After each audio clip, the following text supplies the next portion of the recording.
For centuries, China was Asia's superpower, the Middle Kingdom. But by the late 1800s, internal troubles weakened the Qing dynasty. Meanwhile, Japan, transformed by the Meiji Restoration, was rising fast. Both nations eyed Korea, a crucial peninsula between them. Korea, isolated and officially a Chinese tributary, became the focus of their ambitions. Japan's economic and strategic interests in Korea grew rapidly. Old power versus new power conflict was brewing. The stage was set for a dramatic showdown in Northeast Asia. The late 1800s saw Western empires expanding, while China struggled after the Opium Wars and internal rebellions. For China, Korea was a vital buffer protecting Manchuria. Losing it meant a direct threat to their homeland. Japan, however, saw Korea as a launchpad for its own ambitions. Control of Korea meant security and access to resources and markets. China wanted to keep Korea in its orbit. Japan wanted to break that hold. Japan pushed for Korean independence, really Japanese influence. Korea became the flashpoint that would decide East Asia's future. The Korean Peninsula, a strategic point in East Asia, had long been a source of tension. Various powers, including China and Japan, vied for influence over the region. The late 19th century saw these tensions escalate dramatically, setting the stage for a major conflict. Internal instability within Korea further complicated the situation, with incidents like the Imo incident, a soldier's revolt against modernization efforts, and the Gapsin coup, a failed attempt to seize power, nearly sparking a full-scale war between China and Japan even then. These events highlighted the fragility of the Joseon dynasty and the increasing interference of foreign powers. The final spark that ignited the powder keg came in 1894 with the Donghak Peasant Revolution, a widespread uprising against government corruption and foreign influence. Facing a rebellion he couldn't control, Korea's King Gojong, the Joseon dynasty ruler, desperately called for assistance from China, his kingdom's traditional protector. China, under the Qing dynasty, responded by sending troops to quell the uprising and notified Japan of their actions, as per the Treaty of Tientsin. Japan, seeing an opportunity to expand its own influence, responded swiftly with a larger military force, eager to assert its presence on the Korean peninsula. The Japanese government justified its intervention by claiming to protect its interests and the lives of its citizens residing in Korea. With surprising speed, Japanese troops quickly seized control of Seoul, the Korean capital, establishing a firm foothold in the heart of the country. The Japanese forces significantly outnumbering the Chinese contingent, giving them a clear military advantage in the initial stages of the conflict. Following their military deployment, Japan proposed joint reforms in Korea, aiming to modernize the country and solidify their influence.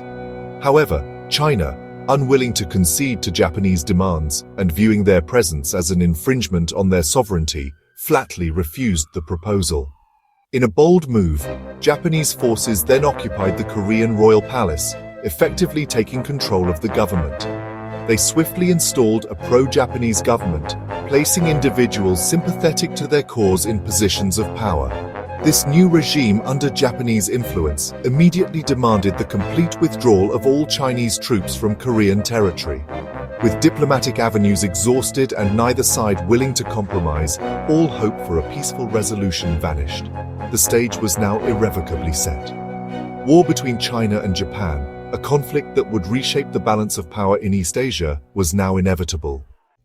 The late 19th century witnessed a dramatic shift in the balance of power in East Asia.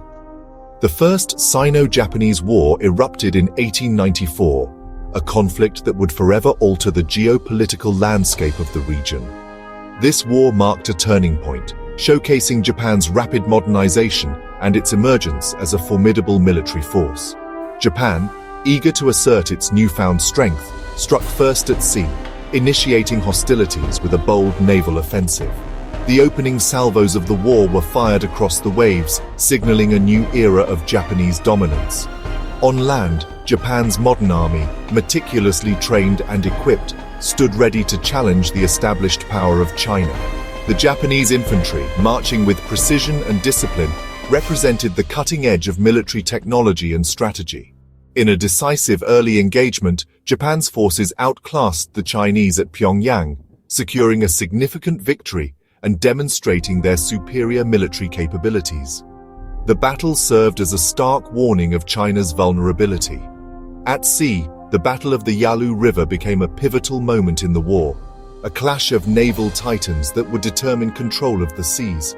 The Japanese fleet, employing advanced naval tactics and superior ship design, decisively outmaneuvered China's Beiyang fleet, crippling their naval power and securing dominance in the Yellow Sea. Japan's military reforms, heavily influenced by Western tactics and strategies, had transformed its armed forces into a highly effective fighting machine. This, coupled with superior logistics, ensuring a steady flow of supplies and reinforcements, paid off handsomely on the battlefield. In stark contrast, Chinese forces, hampered by outdated equipment and antiquated military doctrines, struggled to mount an effective defense.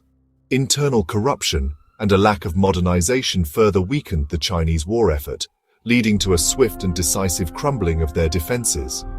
Japan's stunning victories sent shockwaves across the world, challenging the established order and signaling the rise of a new power in Asia.